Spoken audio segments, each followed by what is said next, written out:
título que eu utilizei para este texto é Novos Céus e uma Nova Terra. Qual será o meu destino? É importante isso. Às vezes a gente participa de um sermão, ouve a palavra, e a gente fica muito preocupado com aquele irmão que poderia ter ouvido aquela palavra, né? Ah, irmão, aquela palavra serviria para você, mas você não estava no culto. Mas a verdade é que a palavra serve para quem está ouvindo, para quem tem acesso a ela.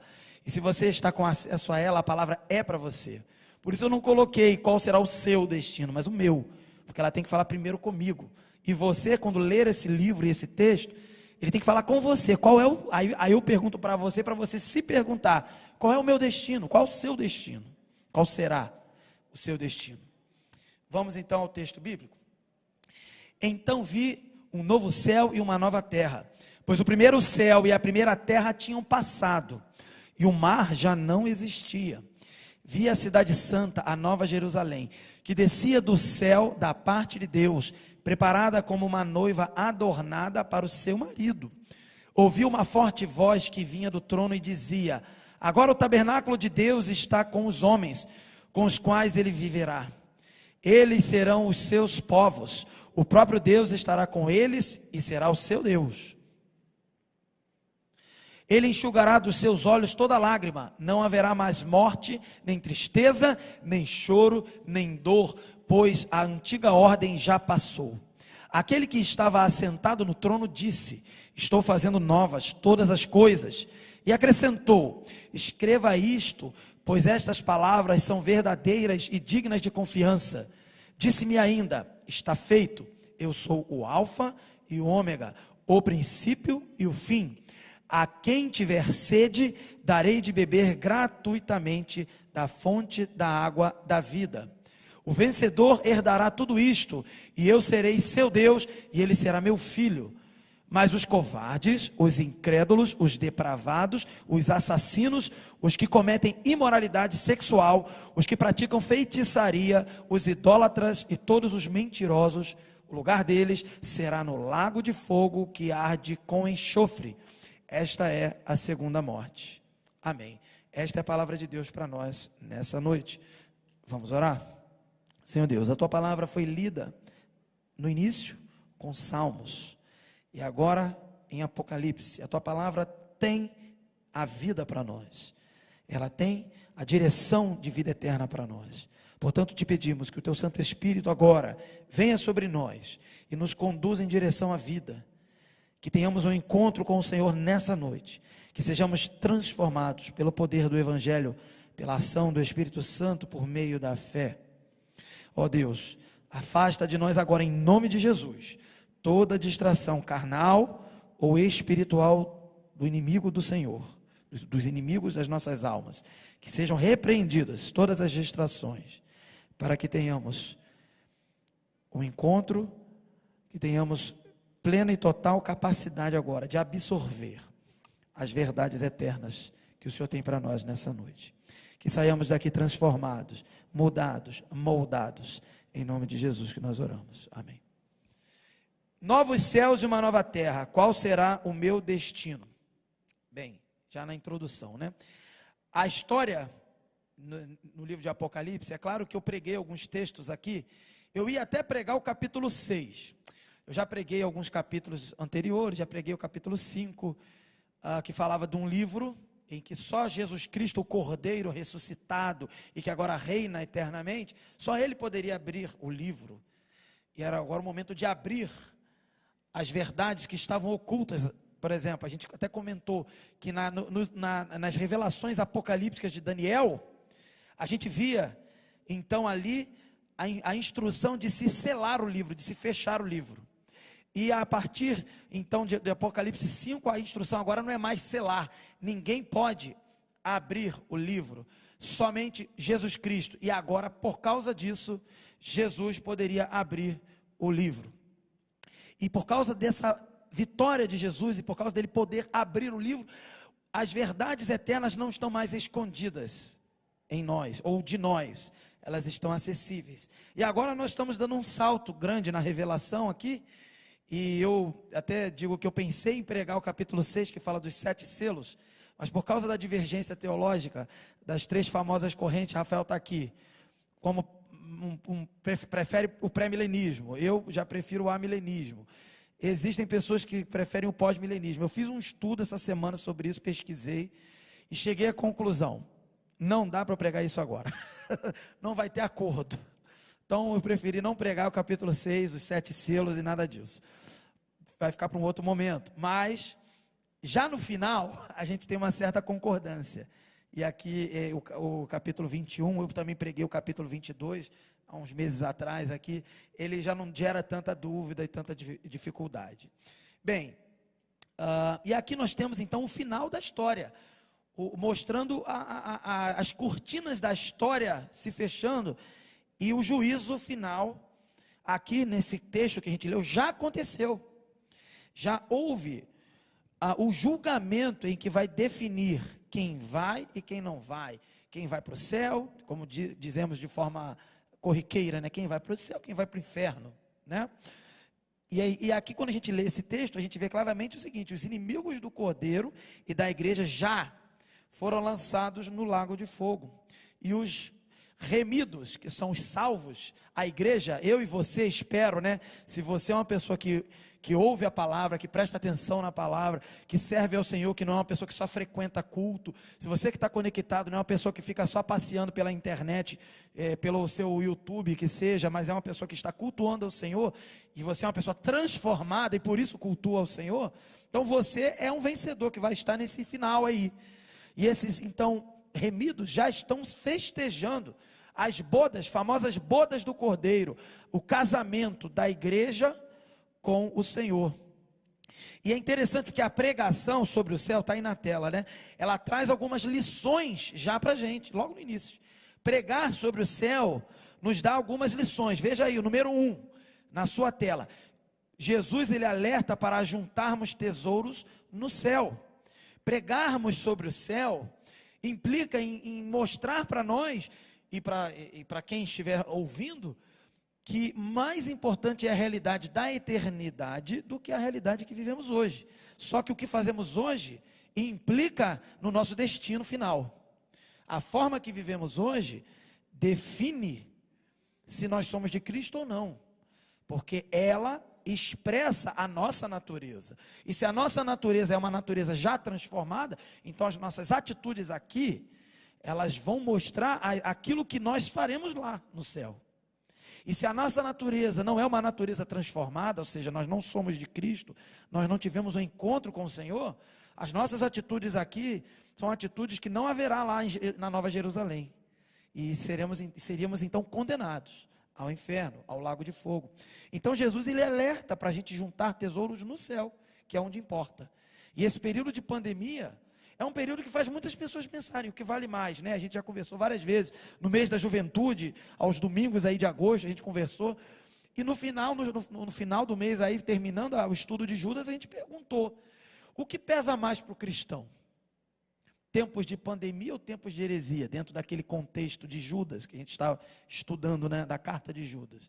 É claro que o que pesa mais são os tempos de heresia, porque a heresia significa você distorcer a palavra e não viver a palavra. E se você não vive a palavra e não vive pela palavra, você não tem vida. Você não tem vida. Você provavelmente será condenado ao inferno, ao lago de fogo. Então, o que eu dou mais valor num momento de extrema dificuldade? As terríveis mortes que ocorrem, por exemplo, por causa do vírus maldito que tem assolado o mundo, ou as terríveis mortes espirituais que têm assolado os crentes, ou os falsos crentes, porque não conhecem a palavra de Deus de verdade. É isso que a gente precisa entender. Ajuntar tesouros no céu, que Jesus vai falar aqui, também significa isso. Guardar a palavra, que para nós é um tesouro precioso. Outra lição que a gente aprende é que Paulo vai nos ensinar aí, ó, que nós devemos pensar no céu. Você vê que o apóstolo Paulo sempre fala do céu. Ele fala que ele teve, né, visão do céu, ele foi transportado ao céu. Ele teve as suas experiências celestiais. E ele sempre valorizava mais a realidade do céu do que o que ele estava passando. Em 2 Coríntios, A sua segunda carta é uma carta que ele vai falar muito sobre o sofrimento que ele passa como um servo do Senhor, como um pregador da palavra, como um missionário. E ele, como missionário, então, ele pensa mais no céu do que nas derrotas da vida. Ele está pregando o evangelho, está apanhando, está sofrendo na carne, na pele, está tendo o seu corpo marcado com cicatrizes da sua caminhada, porque para ele vale mais o quê? O céu. Jesus também ensina que nós devemos orar, por exemplo, no Pai Nosso: seja feita a tua vontade, assim na terra como no céu. A vontade de Deus ocorre no céu, e ela deve ocorrer pelas nossas orações aqui na terra também, através da nossa obediência, através da capacitação do Espírito Santo em nós, e nós nos moldando à vontade de Deus. O céu molda a terra através da nossa vida. O céu está em prioridade. Em qualquer lugar que você procurar na Bíblia falando sobre o céu é prioridade. A eternidade é prioridade. Portanto, a gente não pode ceder a nenhuma dificuldade, por mais grave que ela seja. Talvez os irmãos nós estejamos muito assustados, e estamos sim, por causa desse período de pandemia, que ainda não cessou, está razoavelmente melhorando, mas ainda não cessou. Só que existem coisas humanas, veja bem, coisas humanas mais graves. Por exemplo, pessoas que não têm essa maldita doença, mas têm outras doenças, pronto, que pode ser até mais grave, um câncer condenado à morte já praticamente, um infarto fulminante, pronto, e muitas outras coisas graves. Não é só de Covid que as pessoas morrem, né? Mas o fato é que o céu está acima de qualquer uma dessas coisas humanas e essas tribulações.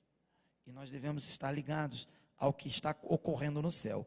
Por isso a oração de Jesus: seja feita a tua vontade, na terra como no céu.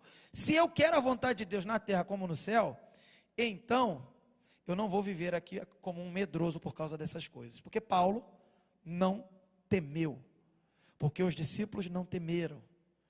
Tem até, eu podia até compartilhar depois, alguém já deve ter achado aí, rolando nas mídias sociais, um esqueminha, um resuminho dos apóstolos, como eles morreram, né? Como foi o final deles, na verdade, né? Todos morreram. Uns morreram precipitadamente, porque foram assassinados, condenados, e outros foram, no caso João, bem velhinho, né? Então, se alguém achar aí, depois manda aí no grupo, manda em algum lugar aí. Isso aí rola sempre no Instagram, no Facebook, mas é muito importante. Por quê? Porque o exemplo dos apóstolos deve ser imitado. Então tem que me jogar, me matar? Não, eu tenho que estar preparado para gastar a minha vida e dar a minha vida e não temer as adversidades. Naquele tempo, as perseguições ferrenhas e pesadas, e ao longo da história da igreja também. O céu, número 4 aí, nos estimula à santidade. Quando pensamos no céu, imediatamente lembramos que somos pecadores, não merecemos estar lá. E lembramos dos pecados mais recentes, o de hoje. Pastor, você pecou hoje? Com certeza. Você não? Eu não, eu dei uma segurada hoje, eu não pequei não, pecou sim. Só de pensar tu já está pecando. Entendeu? Todos nós pecamos todos os dias. Agora nós devemos confessar os nossos pecados, em prioridade aqueles que o Senhor nos traz à memória, para confessar. Aquilo que Ele não nos traz à memória, tudo já está perdoado em Cristo. Cristo já morreu por nós. Mas devemos confessar aquilo que Ele nos lembra e pesa a nossa consciência. Mas o fato é que quando pensamos no céu, estamos lascados, porque nós não somos santos assim. Quando Isaías viu o Senhor, Isaías já era um servo de Deus.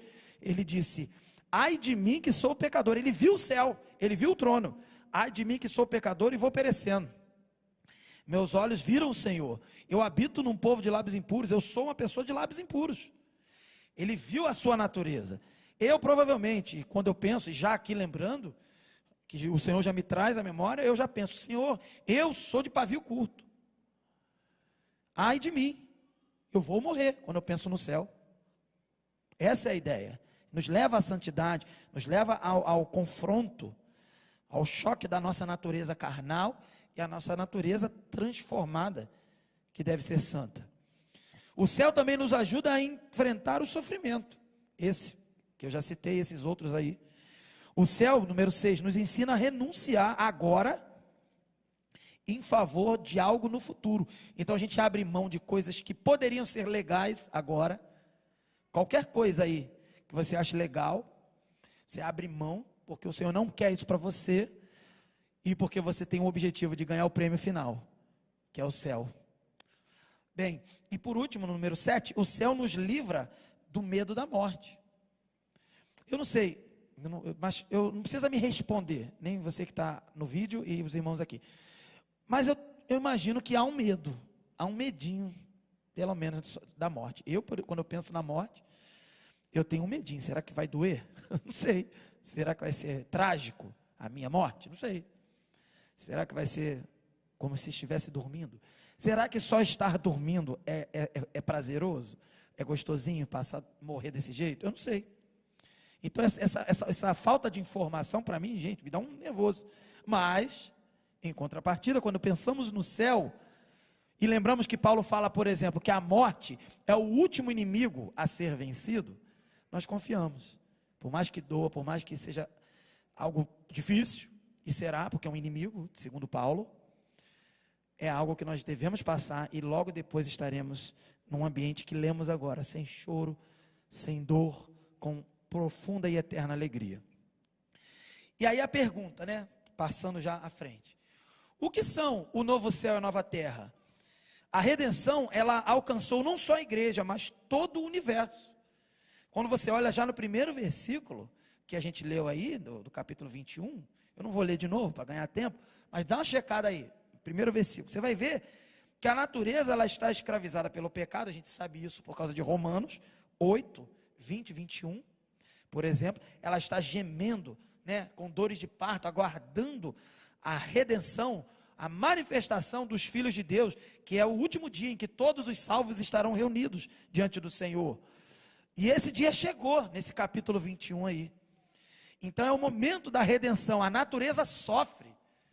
A gente fala tanto das queimadas, não sei de onde, o pessoal manda, posta aí, girafa da Amazônia, que eu nunca vi, mas eu sei que tem queimadas, mas girafa da Amazônia está demais.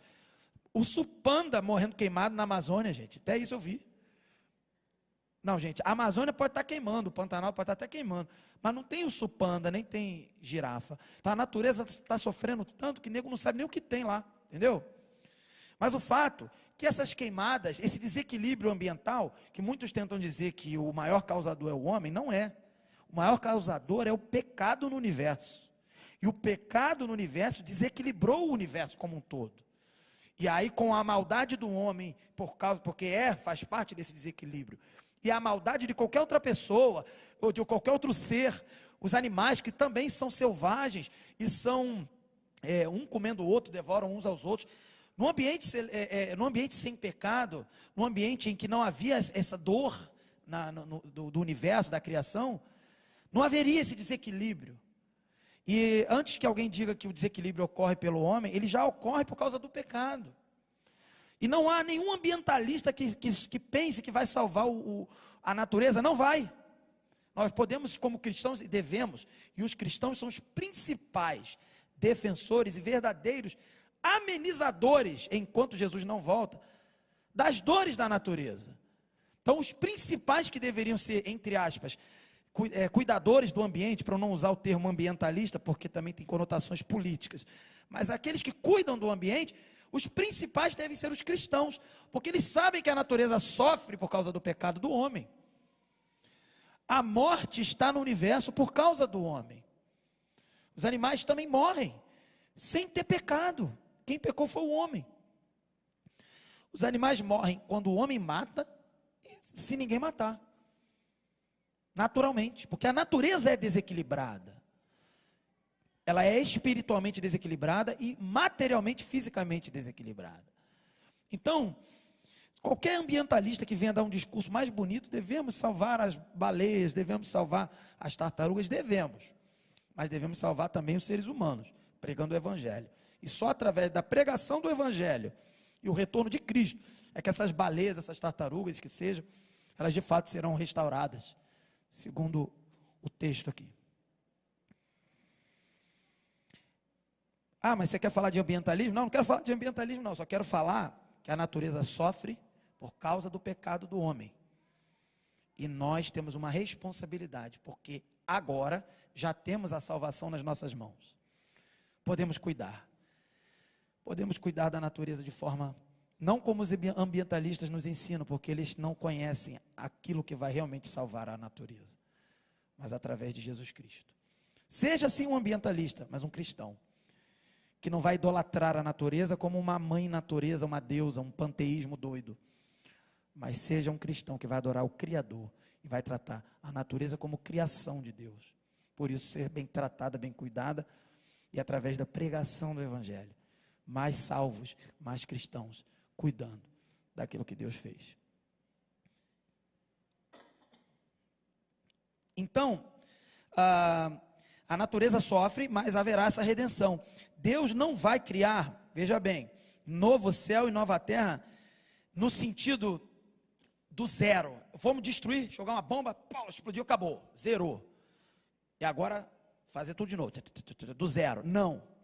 O texto está dizendo novos céus e uma nova terra, mas o sentido aí é de renovo, de restauração, a partir do que está destruído já, porque já está destruído, já está desordenado, descontrolado, e o Senhor vai tornar, assim como nós, mortos, criaturas mortas espirituais, encontramos Jesus e nos tornamos novas criaturas, a natureza será também transformada em novos céus e uma nova terra.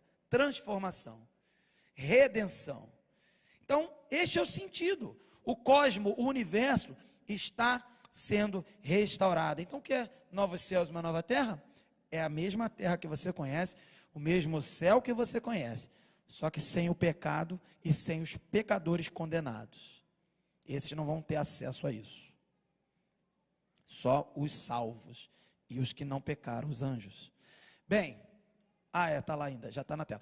Segundo, quem não vai estar? Essa é uma pergunta interessante. Quem não vai estar? Eu já dei uma pista, né? Quem não vai estar no novo céu e na nova terra?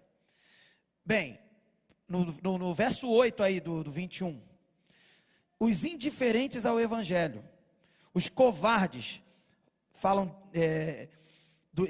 esses covardes que aparecem no texto, esse termo covarde, obrigado irmão, significa indecisos, pessoas que não sabem o que querem fazer e o que querem seguir, aqueles que temem o perigo, aqueles que fogem das consequências de confessar o nome de Jesus. Quantas vezes pessoas estão ali ouvindo o evangelho, conversando com você, ou é você mesmo que está me ouvindo, talvez você não tenha coragem de dar um passo em direção a Cristo e abrir mão daquilo que você ache que é muito importante por causa de Cristo. Esse tipo de pessoa indecisa, que é um covarde, segundo a Escritura, esse não estará no novo céu e na nova terra. Tá? Então, tá a dica aí. Segundo aí, a letra B, os que são moralmente corrompidos. Então, o texto aparece aí, abomináveis. Os abomináveis. Gente, o que é uma palavra abominável?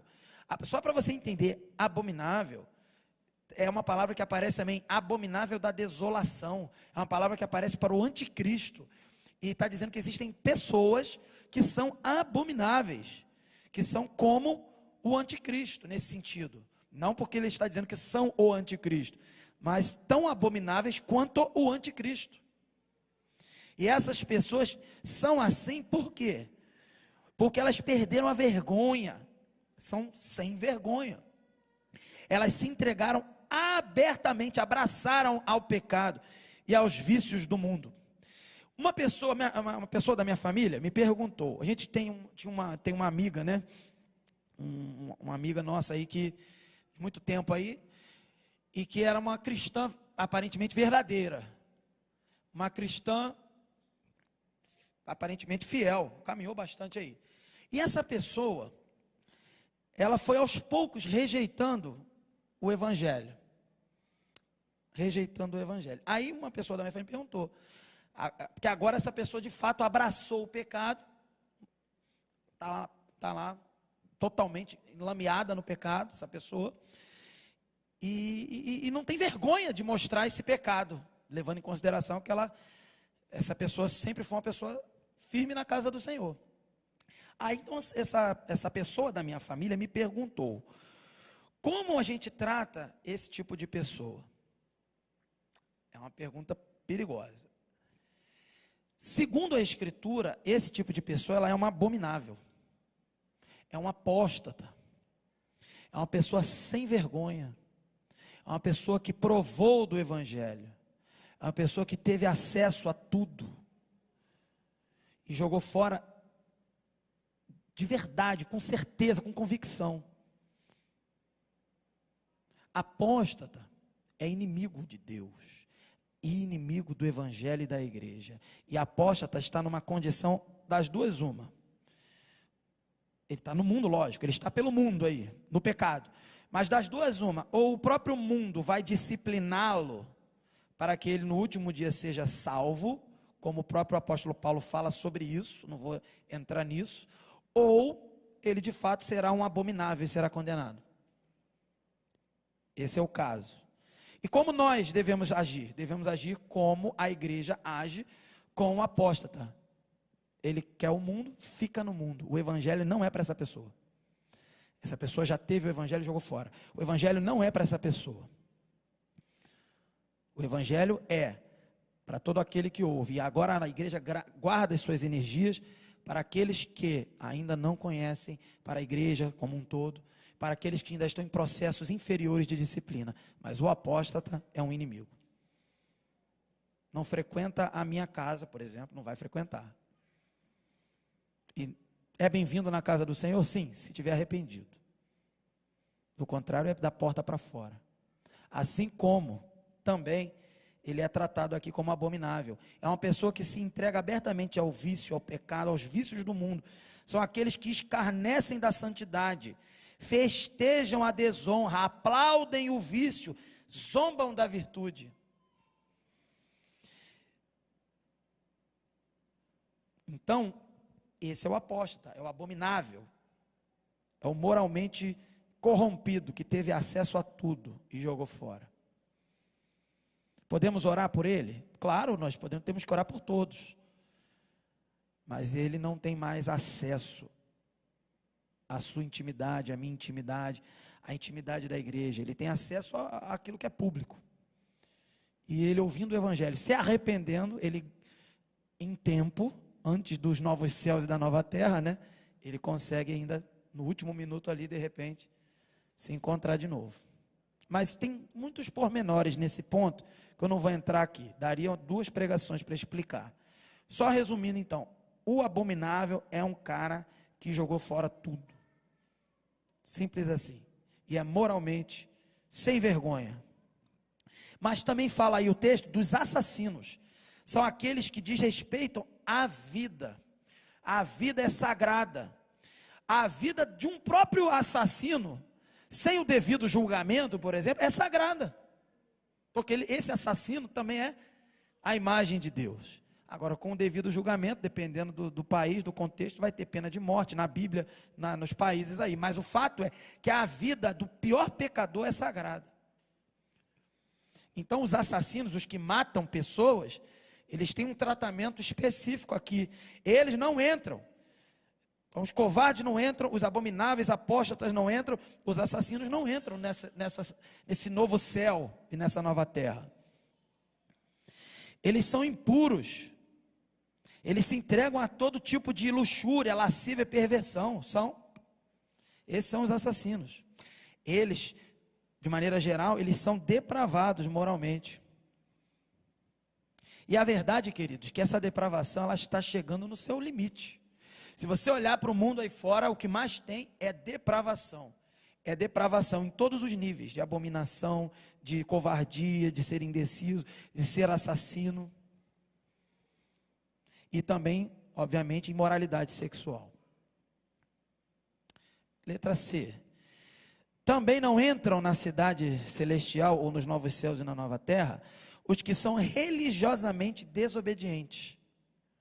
Então os feiticeiros, os que praticam outra religião, os que acreditam em outra coisa, os que vão dizer ou defender várias verdades mentirosas de outras religiões, esses são os desobedientes, feiticeiros, religiosamente desobedientes, são aqueles que vivem na prática do ocultismo, do espiritualismo, que seja, são aqueles que invocam os mortos, demônios, desprezam o Senhor, são aqueles que creem que são dirigidos pelos astros, pelos planetas, sei lá pelo quê, são aqueles que são viciados também em drogas, por exemplo, são idólatras, são pessoas que adoram, veneram e se prostram diante de ídolos, de imagens feitas por mãos, ou se devotam e se prostram diante de ídolos que não são visíveis, que seja, não adoram a Deus, são desobedientes religiosos. Esses não entram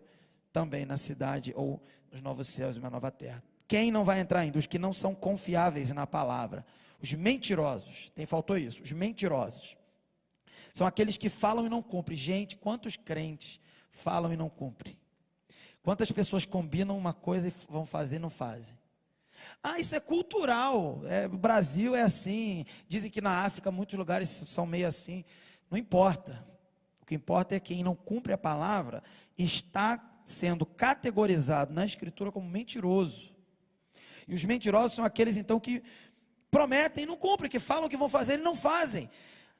Aí você pensa, o adolescente, o adolescente ele ainda está em formação, mas ele está em formação e definindo o destino dele, vai para o céu ou vai para o inferno.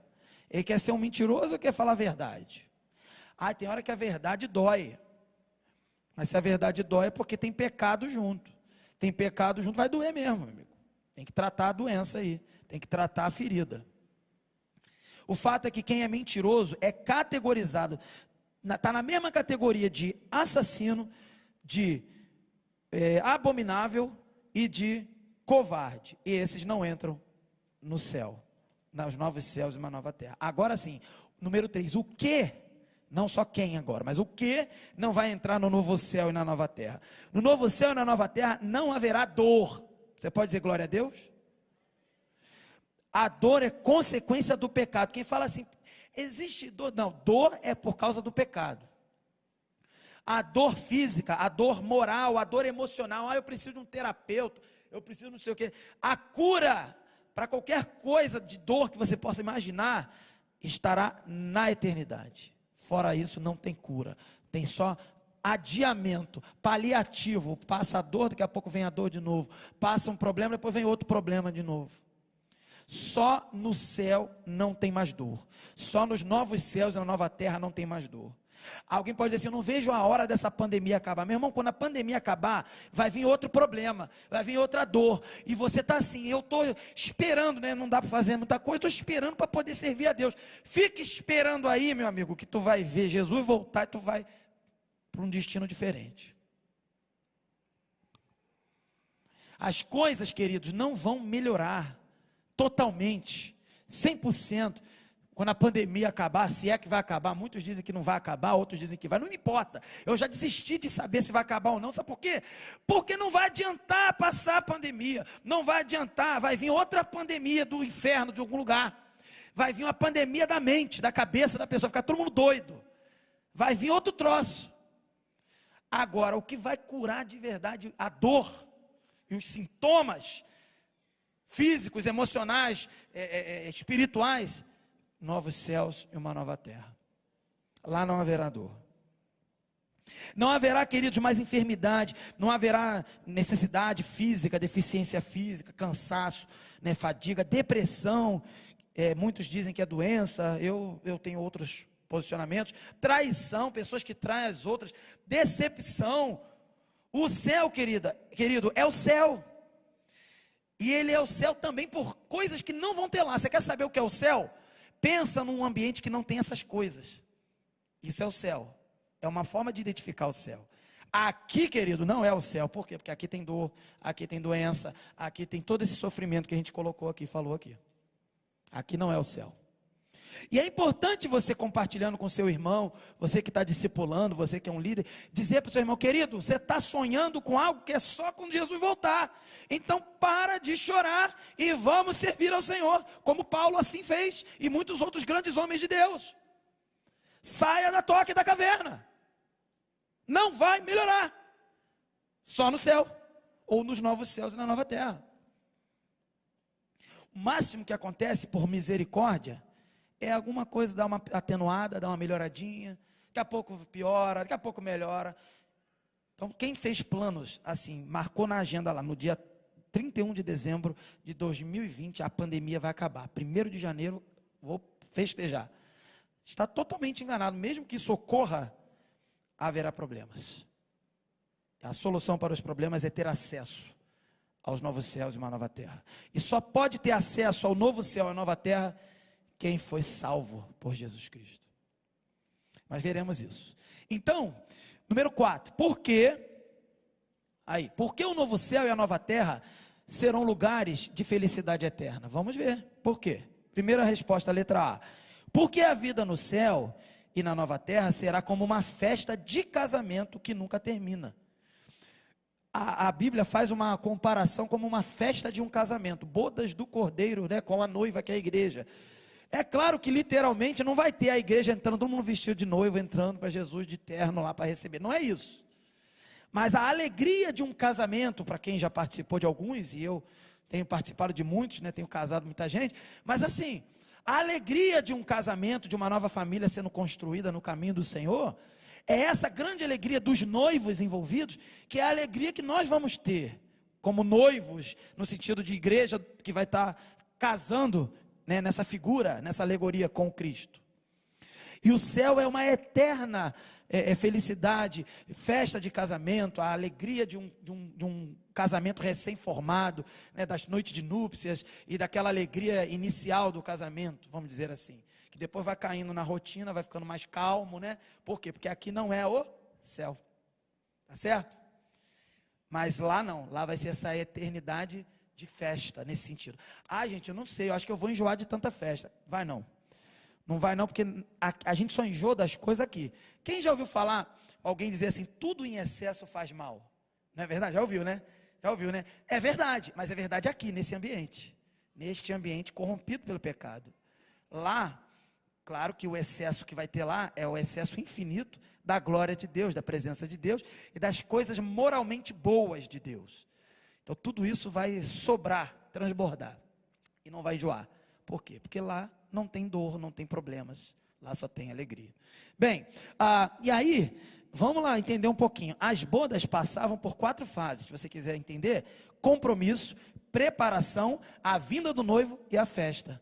Nós, comparando com as bodas, com o casamento, é exatamente isso. Compromisso, quando você teve um compromisso com Cristo, quando você entregou seu coração para Ele, quando você creu no Evangelho, não é isso? E depois, preparação. Agora você está em constante o quê? Preparação. Estudando, buscando aqui nesse culto, apesar de pandemia, e o irmão que está conectado também está participando, perseverando, conectado. Por quê? Porque você está em preparação. E depois desse período de preparação, a vinda do noivo. O noivo, naquela época, ele ia ao encontro da noiva com tudo pronto. Ele preparou a casa e ela preparou os utensílios da casa. Ele ia ao encontro dela, chegou o dia. E é a mesma coisa que nós estamos aguardando agora. Nós estamos aguardando em preparação, preparando o quê? E aguardando a chegada do noivo, que é Cristo. E depois desse encontro que teremos com o Senhor nos ares, teremos a grande festa, que é a cena que nós estamos estudando aqui, dos novos céus e da nova terra, depois do julgamento, do juízo final. Então o céu é uma festa com alegria, com celebração, com devoção, e nós devemos exaltar sempre o noivo. Nós devemos inclusive nos desfrutar desse amor. Ele vai se alegrar também conosco, de nós, Ele vai se alegrar. A Bíblia fala que o Senhor Jesus, em Isaías, ele não cita Jesus ali, mas nós sabemos que é Jesus, que Ele vai ver o fruto da sua prole, o fruto do seu trabalho, do seu penoso trabalho, e Ele vai se alegrar. O fruto do trabalho de Jesus é você e eu, é a igreja, e Ele vai se alegrar no grande dia, nas bodas, comigo e com você. Então, primeira resposta, por quê? Por que que o céu é essa festa? Por causa disso. Mas também, letra B, porque o novo céu e a nova terra serão profundamente envolvidos pela presença de Deus. O céu é céu porque Deus está presente. Onde tem Deus, exclusivamente Deus, e não tem as coisas ruins, é céu. Seja aqui, seja lá em cima, seja em qualquer lugar. No universo restaurado, tudo será céu, paraíso. Depois que o véu do templo foi rasgado, né, lá, se você não lembra, né, foi quando Jesus morreu, o véu do templo foi rasgado, simbolizando o quê? Que não há mais separação entre Deus e os homens por causa de Cristo. Deus não habita mais em templo feito por mãos, nesse sentido. Ele habita pelo Espírito Santo nos nossos corações, mas a habitação natural e espiritual de Deus é no céu, nesse ambiente que não haverá sofrimento. Então o Espírito Santo, ele enche não o templo, mas os crentes. Agora somos o santuário onde Deus habita, agora somos um reino de sacerdotes. Letra C, para responder também. Por que o novo céu e a nova terra? Porque no novo céu e na nova terra teremos uma profunda comunhão com Deus. Então, Deus habitará em nós e conosco. Esse é o sentido. E nós seremos, né, o povo de Deus. E aqui vai cair todas as separações, não só do povo de Israel, como também da igreja, como também das denominações. Não haverá mais distinção. Todos seremos o povo de Deus. Não haverá mais denominações religiosas, igrejas se dividindo e igrejas divididas internamente. Lá não seremos um povo separado, segregado, né, dividido em departamentos. Até hoje a nossa igreja tem departamento, porque precisa, né, se organizar. Lá nós não teremos presbiterianos, batistas, assembleianos, qualquer outro segmento. Seremos a igreja, a noiva, a cidade santa, a família de Deus, o povo de Deus. E letra D, porque o novo céu, porque no novo céu e na nova terra desfrutaremos plenamente da nossa filiação, porque nós somos filhos agora de Deus. A igreja é noiva do Cordeiro e filha de Deus, o Pai. Tomaremos posse da nossa herança de filho, uma herança que não é corrompida. Nós desfrutaremos das riquezas que são incalculáveis. Seremos co-herdeiros com Cristo. Seremos filhos agora glorificados. De fato, como lá em Gênesis foi dito para Adão assim: domine sobre a criação. Através dessa grande redenção é que nós voltaremos a esse alvo de dominar, no sentido santo. Seremos representantes de Deus, por isso a herança daquilo que é de Deus, para que possamos representar Deus no universo restaurado. E o que a gente aprende com isso? Que a gente viu até aqui. Número 1. São 2 aprendizados e eu encerro. Algumas aplicações aqui. A história da redenção não é sobre nós. Isso é importante. E nos revelou o mistério da sua vontade, de acordo, tá aí, né? De acordo com o bom propósito que ele estabeleceu em Cristo. Isto é, de fazer convergir em Cristo todas as coisas, celestiais ou terrenas, na dispensação da plenitude dos tempos. Efésios 1, 9 a 10. Não se esqueça disso. Quando você falar assim, por que essas coisas acontecem? Que coisas? Seja lá o que for, os problemas que tem na sua vida, os problemas que tem na minha vida, pessoas que se dão bem na vida enquanto você está se lascando, não importa. Por que acontece desse jeito? Por que eu não sou o cara que se dá bem e o outro é que se dá mal? Por quê? Porque Deus quis assim para fazer o quê? É o que está escrito aí. Nos revelar o mistério da vontade dele. Queridos, essa história da redenção, restauração do universo, novos céus e uma nova terra, o povo de Cristo, no caso a noiva de Cristo, que somos eu e você, filhos de Deus, herança, tudo isso, nossas funções dadas desde o jardim do Éden, tudo isso tem um único propósito: de fazer, lá na terceira linha, convergir em Cristo todas as coisas celestiais ou terrenas, na dispensação da plenitude dos tempos, que é o final, no tempo certo. No final, queridos, novos céus e nova terra, nós seremos sempre coadjuvantes, mas somos especiais para Deus, mas ainda assim coadjuvantes, porque o principal é Cristo. Estaremos apontando para Cristo. Então o domínio que foi colocado como responsabilidade para o ser humano, o domínio sobre a criação, ele agora se dá pelo principal representante, o primeiro, o verdadeiro Adão que deu certo, que é Jesus. E através dos méritos de Jesus, sendo o primeiro homem que deu certo, nós vamos dominar. Então Cristo reina, nós dominamos com Ele e exercemos o nosso propósito.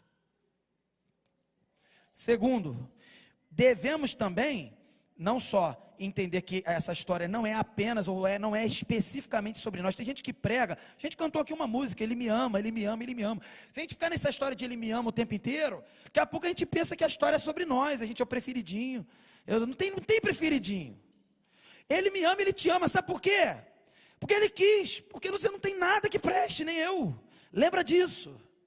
Quando você cantar me ama, quando a gente cantar me ama, ele tem ciúme, sim. Ele tem um ciúme santo. Ele não tem um ciúme pecaminoso de marido e mulher, de gente estranha, pecadora, não. Ele tem um ciúme que não te divide, não me divide com outra coisa. Por quê? Porque eu sou muito bom, ele precisa de mim. Não, porque eu não presto. E ele simplesmente quis manifestar a glória dele e revelar quem é ele, salvando gente que não presta, igual a mim e você. Simples assim. Difícil de entender? Não. Difícil de viver com essa realidade. Lembre-se, você e eu não prestamos diante de Deus. E não tínhamos nenhum atrativo para que ele dissesse assim: eu amo aquele menino, aquela menina, meu Deus. O próprio Deus, né? Meu Deus, Deus. Eu te amo. Ele não fica deslumbrado, apaixonado, igual um adolescente, doido. Não fica. Porque Deus não é homem humano. Deus simplesmente decretou amar a mim e você. Ainda que não tivesse feito nada que prestasse, eu vou amar aquelas pessoas e pronto. Agora, contrapartida, ele nos transforma e nos capacita para uma vida de santidade, como ele é santo. E quem não vive assim, meu querido, não entra nos novos céus e na nova terra. Então, o segundo, por causa disso, sabendo que isso não é sobre nós devemos ansiar por quem é de fato o principal da história. O segundo ponto terminando, cadê?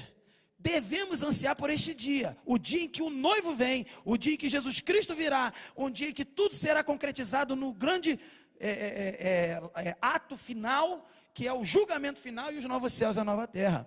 E aí está o texto, Colossenses 3, de 1 a 3.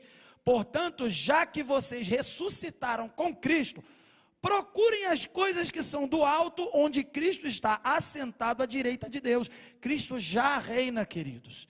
Mantenham o pensamento nas coisas do alto, e não nas coisas terrenas, pois vocês morreram quando encontraram com Ele, quando creram no Evangelho. E agora a sua vida está escondida com Cristo em Deus. Devemos estar ansiosos por esse dia, o dia final. Você quer que a pandemia passe, você quer que seus problemas acabem? Não adianta se suicidar. Não adianta arrancar os cabelos. Não adianta pecar. Não adianta desesperar. O que adianta é ficar clamando ao Senhor: Maranata! Ora vem, Senhor Jesus, e crer na promessa. E pedir: Senhor, me sustenta enquanto o Senhor não vem. Me sustenta nesse mundo, porque não dá não. Está dando não, só pelo Senhor mesmo. E é só por Ele. Esse mundo não presta. Para concluir, podemos ver nesse parágrafo um resumo de verdades bem gloriosas. A cidade de Deus, no verso 2, está aí na tela. A habitação de Deus, no verso 3. Tudo isso a gente viu. O mundo de Deus renovado, então há um renovo, né, novos céus e nova terra. O trabalho de Deus sendo validado, tudo que Deus fez, desde o jardim, o trabalho que Ele desenvolveu para construir uma redenção para pecadores, sendo concluído nessa grande cena. O trabalho de Deus sendo terminado, verso 6. A última bênção, verso 6, final ainda do verso 6. E aí um alerta, a última maldição que nós já vimos: quem não entra, quem não entrará nesse lugar. Se você que me ouve e entende que precisa mudar, se você acha que está fazendo parte do grupo dos que não vão entrar nos novos céus e na nova terra, é bem simples. É bem simples, mas é difícil. É simples, mas é difícil. Precisa morrer, nascer de novo. Simples para entender, difícil para fazer. Precisa crer no Evangelho. Precisa que o Espírito Santo esteja convencendo você agora, nesse momento, ou quando você for embora. Você que está na tela, no vídeo também. Você precisa crer no Evangelho e dizer: Senhor, como Isaías, eu sou pecador. E sabe por que eu sei? Porque eu vi o Senhor. E sabe como é que você está vendo o Senhor? Com a palavra sendo exposta nessa noite. A glória de Deus está aqui por causa dessa palavra. Ah, eu não estou vendo bola de fogo. Tem dia que não tem bola de fogo não. Tem dia que é a palavra mesmo. Porque a bola de fogo só é bola de fogo de Deus se estiver na palavra. Senão é só bola de fogo. Bola de fogo tem no circo. Eu quero ver bola de fogo também, mas só se estiver na palavra. Se estiver fora da palavra, eu não quero essa bola não, que saia do inferno. A palavra te transforma. Se você entende que você precisa mudar, é simples. Entregue sua vida para Jesus. Ah, mas eu sempre fui da igreja. Não estou nem aí para você sobre isso. O que está em jogo aqui é salvação. O que está em jogo aqui é saber se você vai ter acesso aos novos céus ou à nova terra. Se pelo que você ouviu aqui, você acha que não vai, entregue sua vida para Jesus agora. Como que eu entrego minha vida para Jesus? Clama por Ele, pede, fala com Ele agora. Fecha seu olho e fala com Ele. Fala aí, Senhor, eu não sei nem o que eu vou falar. Começa assim. Já está bom, já está falando que tu é ruim. Senhor, e o Senhor é que sabe. Eu não sei, mas o Senhor é que sabe. O Senhor é bom, eu sou ruim. Fala assim com Ele. Senhor, eu fui criado na igreja. No final das contas eu faço tudo na igreja. Mas eu não acredito em nada não. Eu não acredito nem que o Senhor está me ouvindo. Eu não acredito nem que o Senhor existe. Fala com Ele. Senhor, mostra a Tua glória. Senhor, me enche de fé. Agora, não confia no que tu pensa, não. Não confia no que tu aprendeu na escola, não. Porque na escola eu aprendi que a Bíblia foi escrita, foi rabiscada, começa com história, não. Só fala com Deus.